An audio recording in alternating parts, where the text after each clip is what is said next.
to preach and keep our basic Shraddha strong, seeing Prabhupada's reading his Lilamrita. And this is what keep going many of the devotees. So today we'll be talking about chapter 9, a resident of Vrindavana, and especially Kartik Man, talking about Prabhupada, who was residing in Vrindavan, still more glorious. And also I was reading this book called Prabhupada Vindavan Bhajana, whatever bhajan is written in Vrindavan. So this chapter also covers that. So I'm really happy to render small service today, whatever capacity I can do. And this, we have seen the previous chapter, Jansi, how he struggled. And last time we saw how he's trying to publish various magazines and Prabhupada in Delhi and Mathura. So this chapter continues. Prabhupada arrives to Vrindavan. Before he's staying in the Damodara temple, that's what most of the devotees know famously, was staying in the Radha Damodar temple. Before that, Prabhupada also stayed here for 3 to 4 years, Vrindavan, other place. And he got in a sannyasa order in this chapter. So we will be looking into how he got into sannyasa and the initial stay in Vrindavan, how it went. So Prabhupada on the morning train, he took Nizamuddin to Agra morning train to Mathura. From Mathura, he'll be traveling through this Tanga to come to Vrindavan. Satswarup Maharaj has detailedly described various details about the travels and the Vrindavan, how he arrives at. So this is between the year 1956 and 59, or maybe 60s, around that. Prabhupada, his lifetime, whatever happened has been recorded here. So first he traveled to a Vamshi Gopalji. This is near Kesi Ghat. You can see in the right hand side, there is one picture of the temple. This is the where Prabhupada first time stayed for 3-4 years before moving into Radha Damodar temple. So all this pastime happened when Prabhupada was staying here. So that's what we will have a quick look at it today. So actually Prabhupada, Vrindavan is not something new. He's been always thinking, before Puri, he was also even thinking to go to Vrindavan. In 1925, he did a brief pilgrimage when he visited Agra during business. It was not much, but he just made a visit. And again, 1932, he met his Guru Maharaj Bhaktisiddhanta Saraswati Thakur on Parikrama when he was Koshi is happening. And that's where Bhaktisiddhanta Saraswati Thakur noticed Prabhupada. He said he likes to hear, he made a comment. So then what happens in 1935, he again meets Bhaktisiddhanta Saraswati Thakur in Radhakund. That's where he again confirms his order that he should reprint books and preach in the English-speaking world. So again, Prabhupada in 1953, he visits from Jhansi, where Jhansi chapter was happening. He was trying to seek his god brother's help to secure that property. So that time he visited. That time he visited this gentleman called Mahant Gopal, who is taking care of this Vamshi Gopalji temple. So Prabhupada had already knew what he wants to do. So he had already his contact and they was in touch. So this time, Mahant Gopal is going to, he's going to stay in this temple, Vamshi Gopalji temple. So Prabhupada had already a contact. So he wrote to him again and he started journey and he's going to stay here. And the picture on the left-hand side, this is the picture taken when Prabhupada was staying in this place. And Prabhupada, right, at this point of time, he was 60 years old. So following all the footsteps of the Acharyas, if you see our parampara, everybody stayed in Vrindavan, writing books, excavating the holy places, preaching the mission. Everybody was doing it. Actually, if you see Prabhupada, Mahaprabhu, Chaitanya Mahaprabhu, he was having so much ecstasy while he was in Puri. He had a love of Godhead. Then when on the way to Vrindavan, it is multiplied 100 times. When he reached Mathura, his love for Krishna has increased 1,000 times. Especially in Vrindavan, it is multiplied by 10,000 times. Similarly, Prabhupada always remembering on Vrindavan conscious, always wherever he traveled, he always carry Krishna, and that place is Holy Dham. So Prabhupada was going to Vrindavan not to retire. His soul and concentration was, how do I publish this Back to Godhead magazine? How do I write books? And how do I carry to Western world, English speaking world? time and again, everywhere, whenever he met any prospects, Prabhupada used to talk about that. So let us see what kind of activities Prabhupada has done. Um, Before that, I just quickly read a few lines because it's very interesting. We may not read the entire, but there are a few description about uh,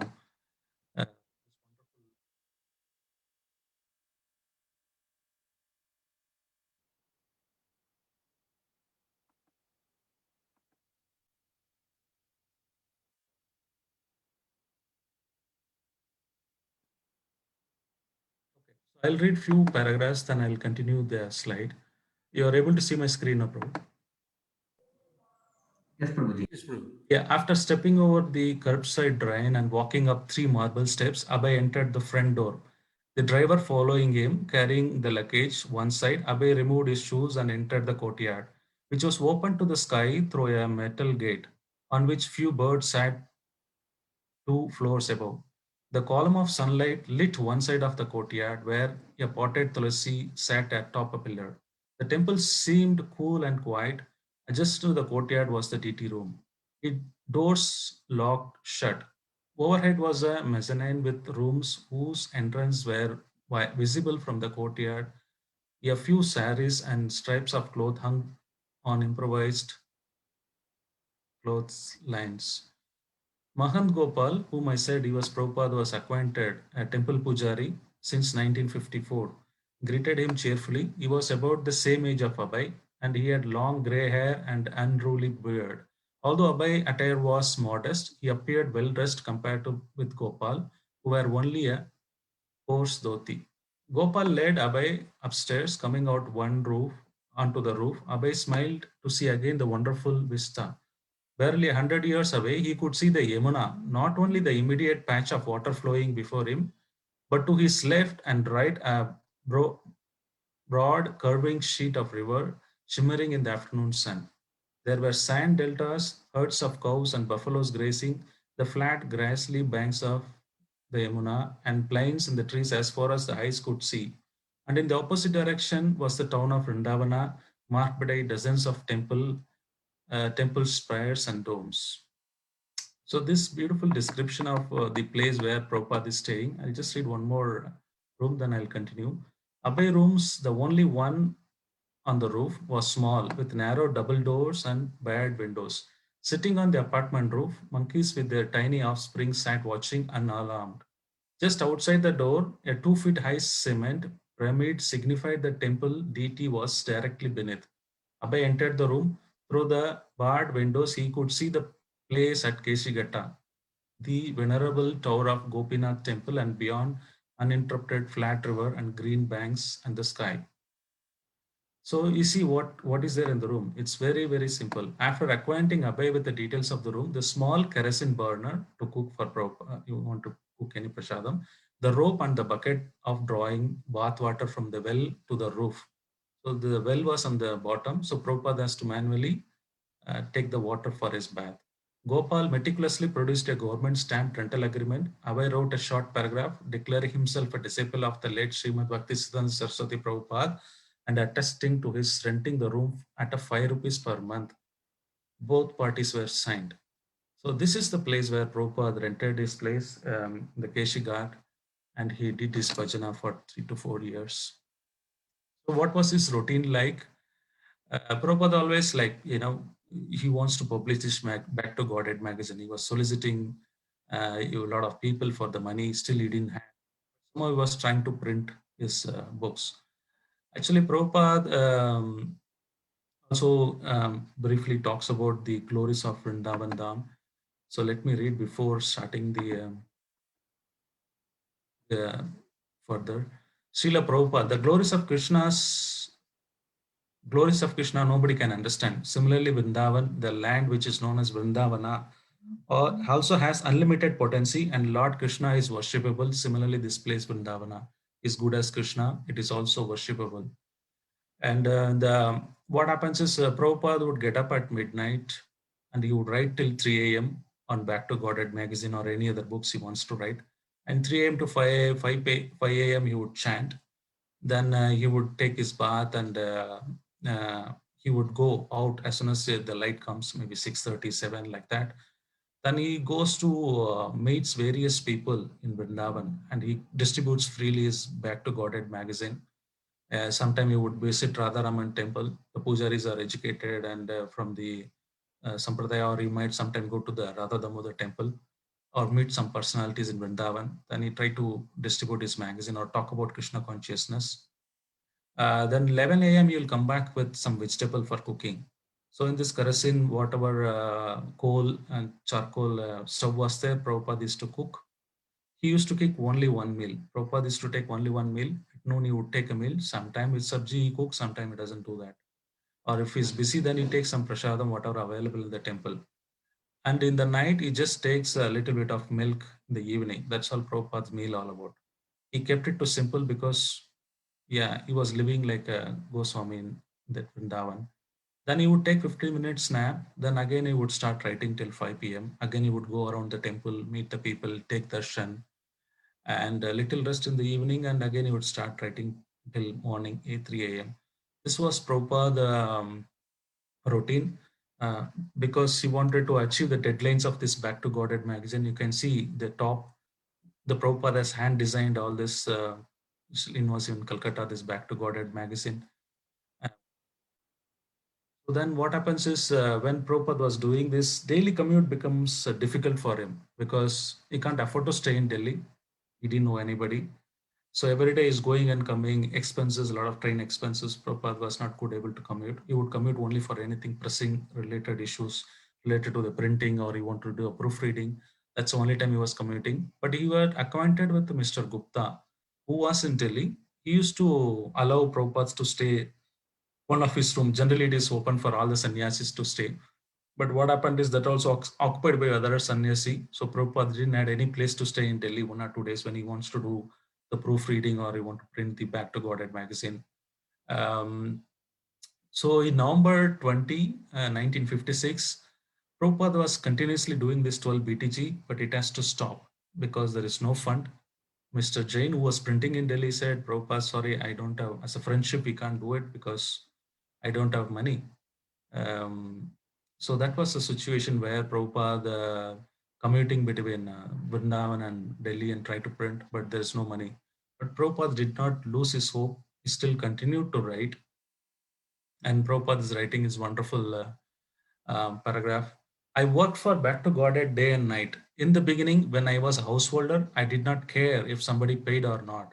I used to distribute liberally, but when I left my household life, and I was living alone, sometimes in Vindavan and sometimes in Delhi, or sometimes traveling for publishing, sorry, pushing on BTG. They are very hard days. So Prabhupada in Vindavan also did not collect any money.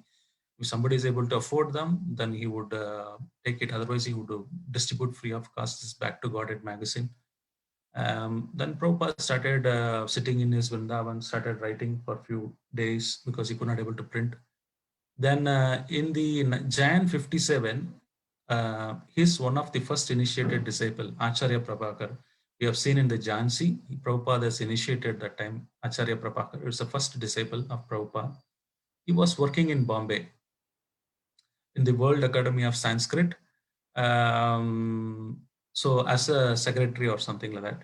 So then he wrote to Prabhupada saying, why don't you come? Why don't you come here and, we can together work and preach. So Prabhupada agreed. Then he moved to Bombay. Before moving to Bombay, he told Vrindavan that Mahant Prabhuji that I'll be back, but I'll be paying your rent 5 months and thing. Don't worry about it. So Prabhupada, after assuring this temple pujari, then he went to Bombay. So there he met this Governor Munshi. Is the same person who was in Jhansi. His wife was trying to take over the place, League of Devotees, and she was doing the ladies club. The same governor, he was also transferred here, and he was working the head of the Sanskrit, this World Academy of Sanskrit. So what happened is then his disciple Prabhakar, who introduced Prabhupada, then Prabhupada also talked to him again, establishing the League of Devotees, and he want to print the Bhagavad Gita books, and he said he can help him in all the cultural events. Then this governor Munshi has recognized he wanted to support Prabhupada whatever way. Then he gave him the honorary professor of Bhagavad Gita title. So Prabhupada was in the lecturing in this particular World Academy of Sanskrit. Then he is free to do Sankirtan now because he was teaching the Bhagavad Gita. And Prabhupada became an honorary professor and started preaching in the Mumbai. This was going on for some time, but Prabhupada was constrained to this role. He was staying there in Mumbai. He was given the faculty, one of the places to stay. Prabhupada was staying in Mumbai and trying to preach Bhagavad Gita there for the students. But then Governor Munshi, once he was giving his talks, but he was not touching the real essence of Krishna consciousness. Prabhupada was telling, you might talk so many things, peace and other things that can only come by Krishna consciousness. And there is one more Indian wide, there is a uh, meeting was happening. This is on the Kurukshetra. They are talking about Dr. Rajendra Prasad, India's person, the leader who has come, as well as the governor also came. And everybody was talking about Bhagavad Gita without touching the essence of Bhagavad Gita. Prabhupada was, this will not work out for me. Then he said, I will go back to Vrindavan. So he told Prabhakar that, these people are talking about Gita without understanding the essence. And after this Kurukshetra bitter experience, Prabhupada comes back again to Vrindavan. And again, he was thinking, how do I make this happen again? So Prabhakar also short period who comes back to Vrindavan. They were all still sitting and planning in this temple in Vrindavan. Then Prabhupada thought, okay, let me appeal again to all the esteemed people and educated people, industrial people, that I would establish the League of Devotees, and he wants to print Bank to Godhead magazine.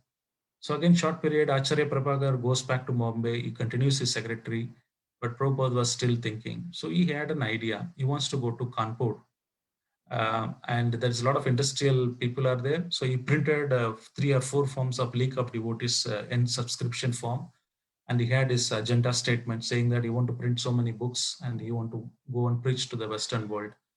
So Prabhupada trying to go to Kanpur and try to preach. So let me read here a few paragraphs of Prabhupada. It's wonderful to see how Prabhupada was.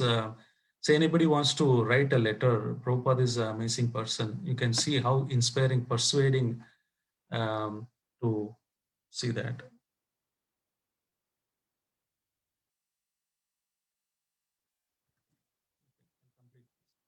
So then what happens is he was speaking in the Pramat Betingata for few weeks, and he was collected few subscription of Back to Godhead, 1 year subscription like that. So he want to print the books. Then he goes back to the Bombay. I mean, again, Prabhupada comes to Vrindavan, and he goes to Bombay and says that I don't want to work as a honorary professor because it's not working out. Then he asked his disciple Acharya Prabhakar to arrange some program. So Prabhupada has moved out of this college, and Bombay is staying here and there. He was preaching in the beach. People who would come 500 and 1,000, or he goes to some temple and he would started giving discourses on Bhagavad Gita. But the devotees were non-committal. And so Prabhupada had a plan. So I'm traveling here and there, all these places, Kanpur, Bombay, Vrindavan, Calcutta.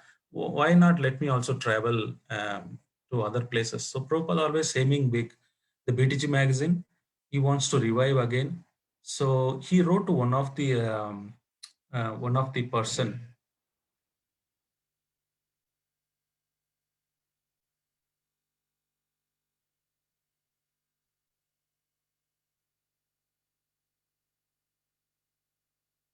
One second, I'm just. So in this connection, when Prabhupada was, even though he was struggling to publish the BTG, see Prabhupada's boldness that he never compromised on his preaching. So I just read one paragraph so you understand the struggle, what Prabhupada is undergoing, why this magazine was tough for him to. So it was because people were interested in becoming Krishna conscious because they had no time that Back to Godhead had failed financially. Certain sadhus in India were celebrated and influential, but Abhay was not among them. Of course, uncompromising preaching he had learned from his spiritual master, the chopping technique. Prabhupada always criticized, and whatever it is the truth, he did not flatter anyone, and he spoke the truth. So this was the outstanding asset, this faith in the spiritual master. He was sure By that, by following Srila Bhaktisiddhanta Saraswati Thakur, he would revive his blessing and the blessings of the Lord Chaitanya. So Prabhupada was, even though he was, suffering financially to publish this, then Prabhupada did not flatter anyone. So that is the summary of this slide. And Prabhupada was moving to Bombay. He uh, he he was talking about all the prospects that there are 30,000 per month I need for what? Prabhupada has a big plan. So he's telling, I want to print. This is the letter he is writing to one of the prospect in the Kanpur, industrialist whom he met previous time. Then he starts writing his desire to preach abroad. So in that Prabhupada lights, so my idea of preaching in the foreign countries means that they are rather fed up with the material advancement of knowledge. They are seeking the message guidance of Vedanta Sutra or for the matter of Bhagavad Gita in authentic way. And I'm sure India will again go back to the spiritual life when the principle is accepted by the European Americans. So as I read Prabhupada, people were busy, they were not interested. Prabhupada has written a letter to this particular industrialist. Then Prabhupada explaining all this in the letter. It's so inspiring to see Prabhupada, how motivated in letters he writes. Then he gives the list of countries where you want to print, how many subscription you want to print. America, you want to do 10,000 subscription of BTG. Argentina 500, Belgium 500, Brazil 500, Burma 1,000, Canada 500, Chile 500, China 10,000, Russia 10,000, England 10,000. Prabhupada didn't add even a single penny to print the next magazine. He stopped. But Prabhupada's thinking is big.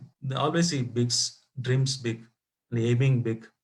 And Prabhupada also condemns in this letter when he was writing to this interest list. Now the modern, the government, they are looking into made in London. Everybody is moving towards made in London product. And Prabhupada said, I want to preach to other than India. Why? Prabhupada gives example of this Red Cross soldier. In the war, somebody is wounded. The Red Cross member will come and see who is critically injured. If there is no hope for him to survive, then at least you would take the other person who is chances to recover. If severely wounded or is already half dead, then they don't care about it, or they'll give a preference to a person who can be made alive. Similarly, here in India, people are following this London, made in London concept. Nobody's want to follow up. I want to go to Western world, where at least there is now, right now, the people want to know the truth of Bhagavad Gita. Once European and Americans follow, and other people follow. That is my strategy. So Prabhupada lights, and he has also list down all these countries where you want to distribute. And he said, anybody donates, I'll put it to your front page, your details for the donation. That's how Prabhupada is propagating, writing to this industrialist, and we want to print the BTG.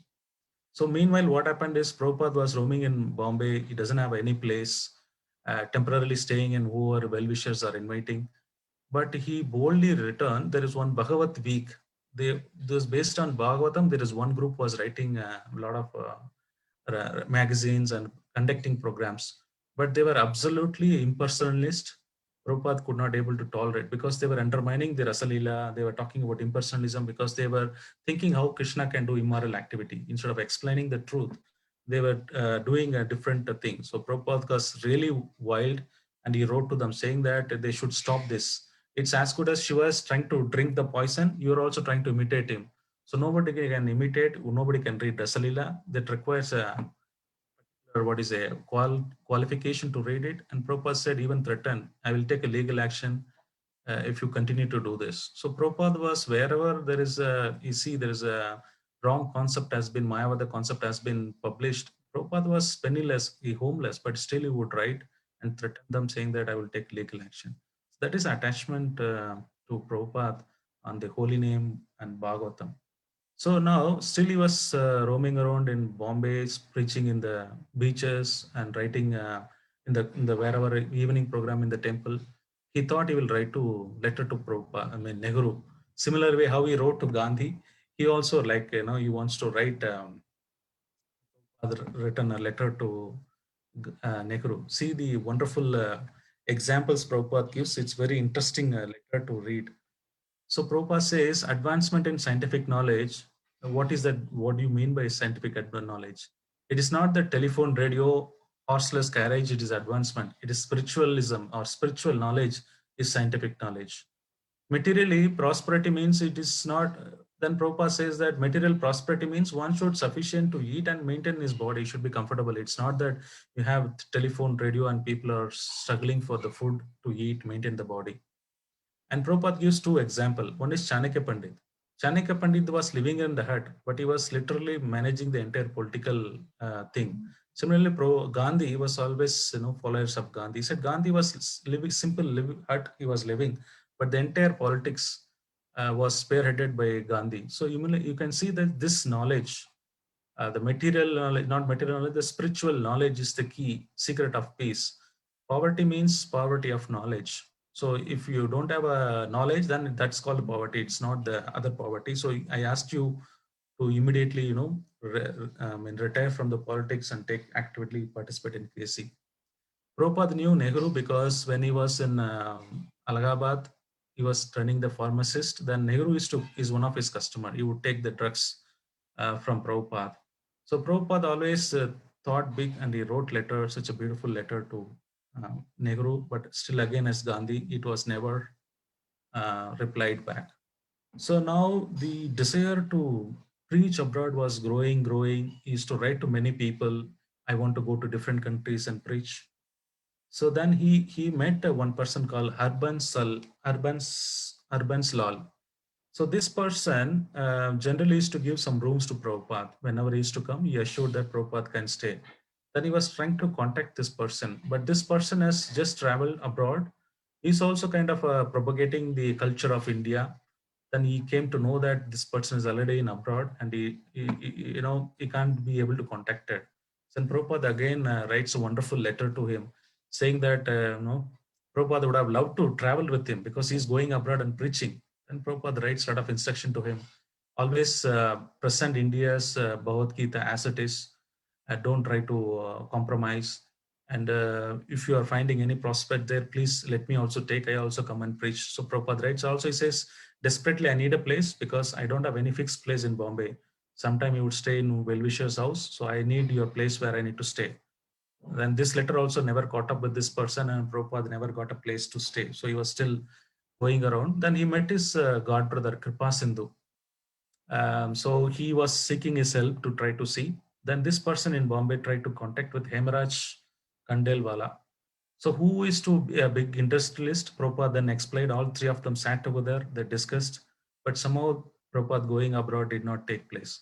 Again, this Kripa Sindhu Prabhu introduced this Mr. Sumati Moraji, saying that in Bombay, they used to help us in various programs. So why don't you keep in touch with them? So Prabhupada goes, meets her, then he makes arrangement. Then 50% she said she can afford. Then Prabhupada takes it in writing, saying that she would, whenever Prabhupada is ready, she would give a 50% concession on the voyage.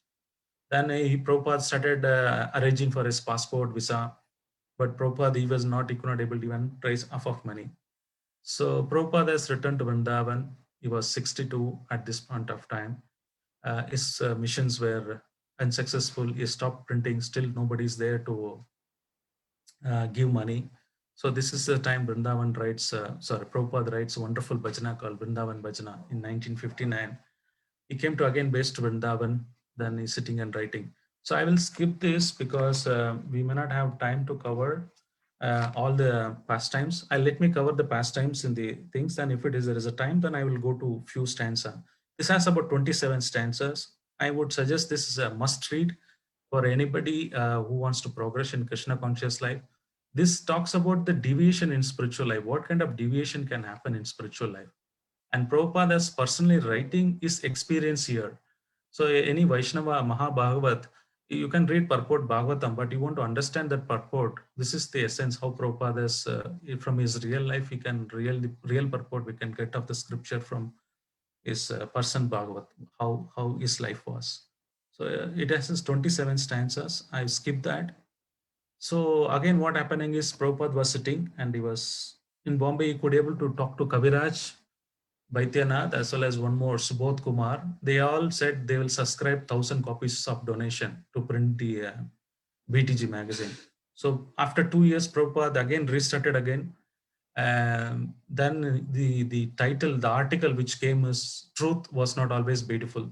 This was a topic written on that time Times of India, taking about when the truth is there, it is not. It is always often ugly, is unpleasant. So this is the topic they were discussing, and Prabhupada would take the current situation based on which he would produce the article. So Prabhupada wrote a beautiful article on the BTG. This is especially that particular BTG. First, and after 2 years, he's printing that, and the topic was truth was not always beautiful. The same topic printed in Times of India. He picked up and he wrote this beautiful story. Prabhupada said, the truth is beautiful. People are telling it's not beautiful, but it is still beautiful because Krishna is beautiful. That's absolute truth. But however, the truth, what we think is not the truth, and the beauty, what you think is not the beauty. Prabhupada started telling this wonderful story of the beauty liquid. We all know that there is a one wealthy person tried to reach to a woman. Then the woman says, "You come after 7 days." Then she takes all this the liquid from her body, vomit, stool, and she stores everywhere in the one big container. And the wealthy person comes back and he shows, "This is my beauty." So Prabhupada trying to explain this wonderful story. And also Prabhupada was always he wanted to he was propagating that time of why to follow four regulative principle. See, same thing is what published in the BTG. And he said he was always supporting the Vedic marriage because Vedic marriage, as soon as you know there is a partner is there, then you will there will be no illicit connections or unholy connections. And Prabhupada was heavy and chastising uh, Ramakrishna's edition on Bhagavad Gita, because especially on particular sloka, he was talking about the impersonal. Wherever there is impersonalism, Prabhupada cannot tolerate. So he wrote boldly on this BTG magazine about the shortcomings of this his translation of Bhagavad Gita and the true of the beauty and the truth. So this was the summary of his BTG when Prabhupada wrote. So what's happening is after that, Prabhupada is one day feeling a separation from his Guru Maharaj, especially on disappearance day of Bhakti Siddhanta Saraswati Thakur.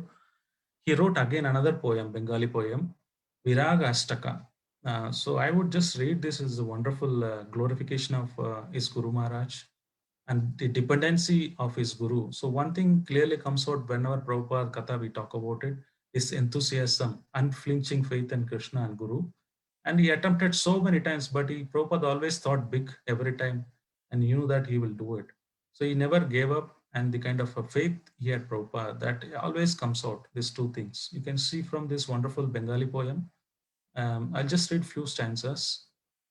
Srila Prabhupada, you hear Srila Prabhupada mentioning about, here Srila Prabhupada refers to Bhaktisiddhanta Saraswati Thakur. You are always compassionate towards the suffering jiva souls. On this occasion of your separation, I see only dejection. An unlimited ocean of mercy, cutting an illusion. Nityananda distributed an ocean of flood of love for God. So Prabhupada is telling when Nityananda Prabhu came, he opened the flood of Godhead. But this Jati Goshai has stopped streaming them. But yourself came, you removed the illusion, and again everyone was blissful, including me, the fallen servant. I could able to get this Krishna consciousness. On the strength of Lord Chaitanya, you made all this, everyone go to door preach has become a guru. So you from sea to Himalayas, you have preached. So in your absence, everything is darkness. Now nobody is able to preach. The mud has broken down. All these sannyasis now, they're restricted to particular area or limited preaching. So Prabhupada was feeling, oh, Guru Maharaj, you are not there. How do I preach? And he gives another example, how Advaita Prabhu brought Lord Gauranga. Bhaktivinoda Thakur similarly prayed for you and he brought you. So you have talked about the everyone understand the importance of being in India, how to preach, how one should take in Bharatvarsha, one should preach everywhere. In your absence, everything is darkness. Prabhupada is talking about this darkness. Oh, this ocean of compassion had begun being stopped. How your mercy will come? So like that, everything is darkness. Prabhupada knew that his Guru Maharaj always want to preach. So this, what happens is this Viraha Astaka Prabhupada was writing. Then he started getting dreams of his Guru Maharaj. This is not something first time. He's been getting when he was householder, when he was Jhansi, in other places we have seen. Prabhupada repeatedly would see his Bhakti Siddhanta Saraswati Thakur calling him, please walk with me, please come along with me. So this is the same thing, and he would instruct him, take sannyas. Prabhupada would get up saying, what is that is Guru Maharaj trying to ask? Now at East Vindavan, he left his family. Previously, the case was different. He was always had children, business. Now Prabhupada was thinking, what could be the message? Why his Guru is calling like that? So he So Prabhupada writes, I was working with my broken typewriter. I went to our Tirtha Maharaj. You give me a room and print my books, give me some money. I will join you. So Prabhupada, what happens is after this sannyasa, he goes and approaches first to his Tirtha Maharaj, uh, who was in Calcutta. Is the Gaudiya Mutt. So Prabhupada want to give preference to them and he said, I want to work with you. I want to go abroad. You make arrangement for printing books, but I will go and preach abroad. This is my thing and you give me sannyas. This was right to Tirtha Maharaj. Tirtha Maharaj had different priorities. He said, Abhay, don't take a hasty decision. You first come, work for Mutt, because anybody wants to be part of this Mutt, they should serve the Mutt first. Then you take a sannyas. Then we have already prescribed books we want to print already. We don't have time. If there is a money and sufficient time, then we will print your books. Then later we'll see about you going to abroad, because I need to discuss with other people as well. So it was not encouraging to him. Then he wrote again to Tirtha Maharaj in May 7, 1959 to reconsider. That's where he met another preacher, Sridhar Maharaj. Sridhar Maharaj said initially he used to go to his Prabhupada when he was Grasta, he was to preach. Then he said, I don't want to give you, but you can talk to Keshav Maharaj in Mathura. This is the place last chapter we seen Prabhupada was editing this Gaudiya Patrika.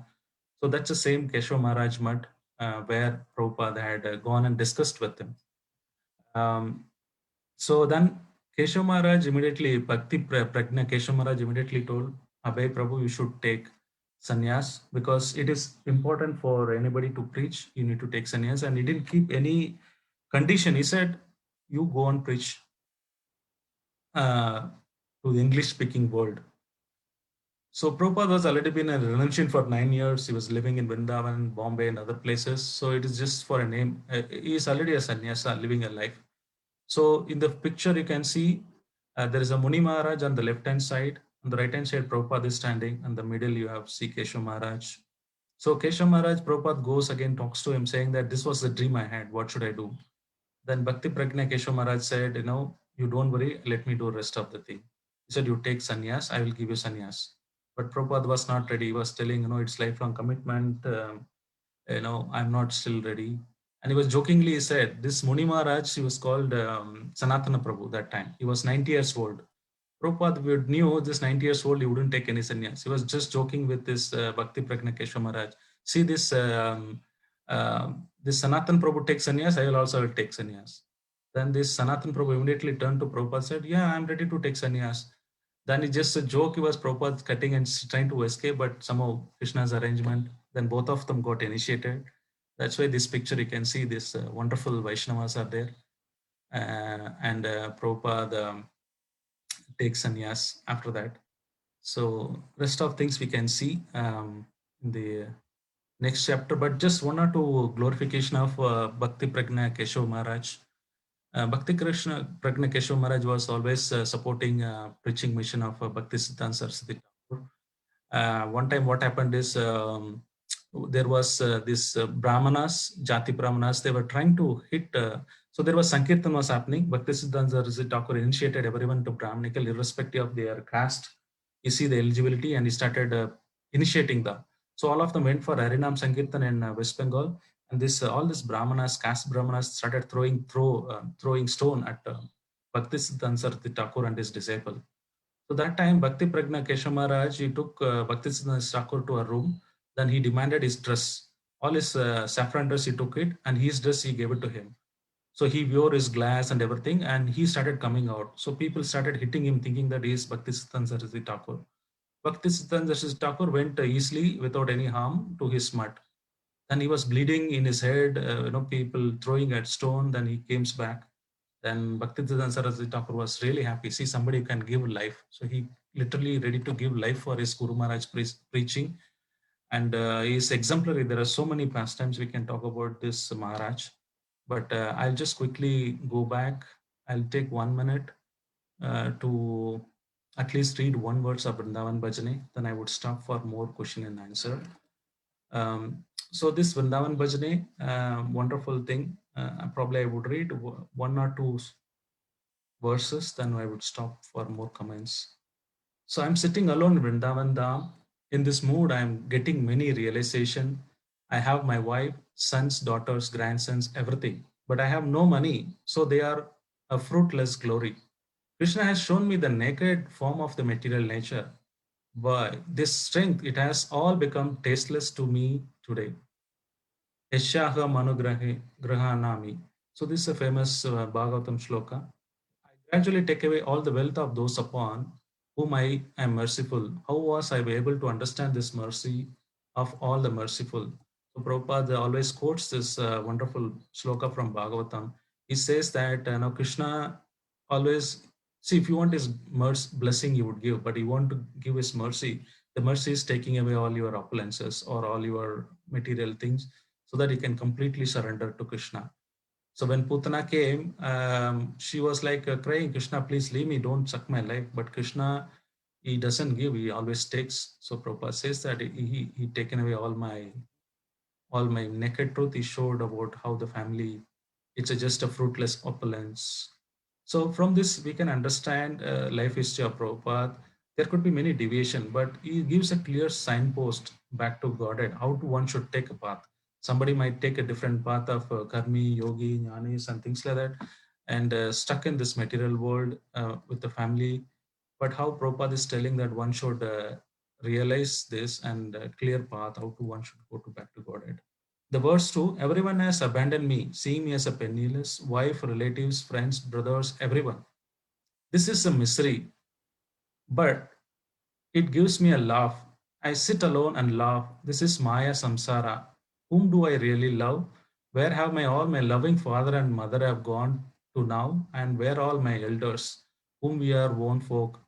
Who will give me a news of them? Tell me who. All that is left of this family life is a list of names. Prabhupada said just a list of names, what I have. So Prabhupada here wonderfully talks about this transcendental knowledge, understanding our relation, eternal relationship with Krishna, rather than thinking that my family will support in this kind of false security. You have so many friends and relatives always think that I have a false security, they will protect me. But we have seen in the past many people, when the death comes, nobody can save. This false security is wrong. But it's not that we release, I mean, we completely go away from the family life. We ensure that we maintain them for Krishna consciousness. But at the same time, we should realize that Krishna is the sole uh, dependency we should have. This knowledge Prabhupada has, and he was laughing with great happiness because he has this transcendental knowledge, especially living in Vrindavan, visiting the holy dham. This kind of knowledge is easy to obtain. Prabhupada is encouraging people to go to holy places.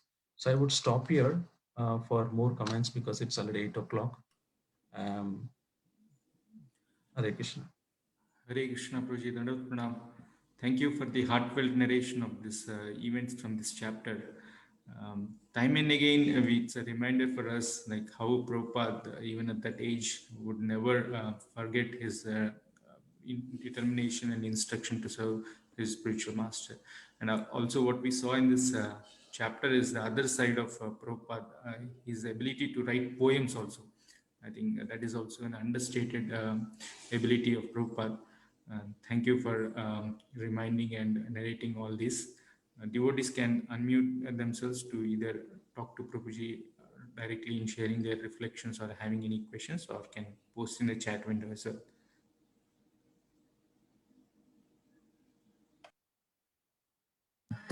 Hare Krishna, Gaur Chandra Gopinath Prabhu. It was Krishna, bro.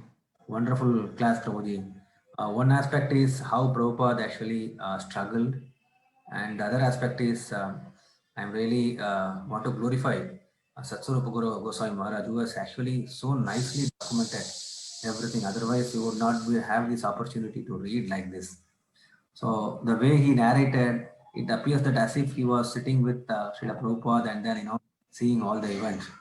That's how beautifully he has narrated. So when you are reading out that when he was getting into that the temple of that puja, so the narration was like the sunlight was coming from the Yeah. Mhm. roof, So, metal gray. That was so mm, nice, Prabhuji. Such a wonderful narration he has given, as if this is the one. yeah, see, I purposefully read it because you can't do justice in 45 minutes, but you please go and read. I encourage all of you to read. It's wonderful. Yes, put a lot Thank of you, effort. Prabhu. Such a wonderful narration, and that brings, because we were not fortunate to be with Prabhupada in this Leela, but our Maharaj has brought this Leela in front of our eyes by beautiful narration. Yeah. Thank you, Prabhuji.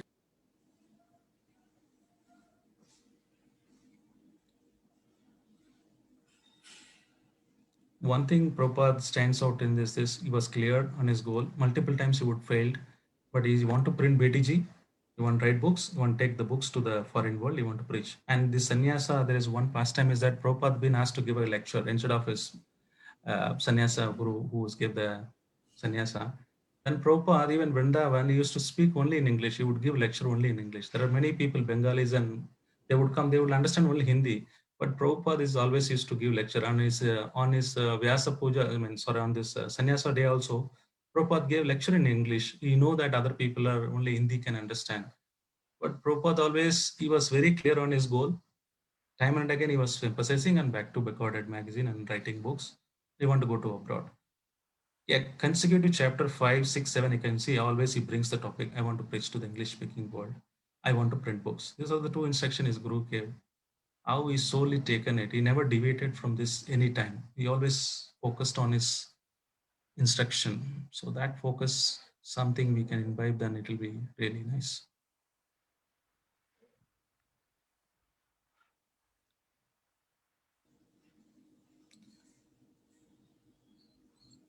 Anyone would like to share any reflections or any further questions for Prabhuji?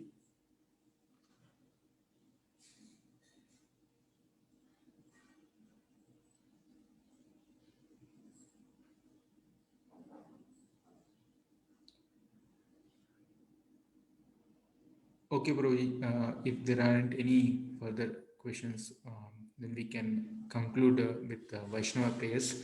Thank you again for your time in narrating in a very crisp and concise way so that we could easily remember these salient points from this chapter.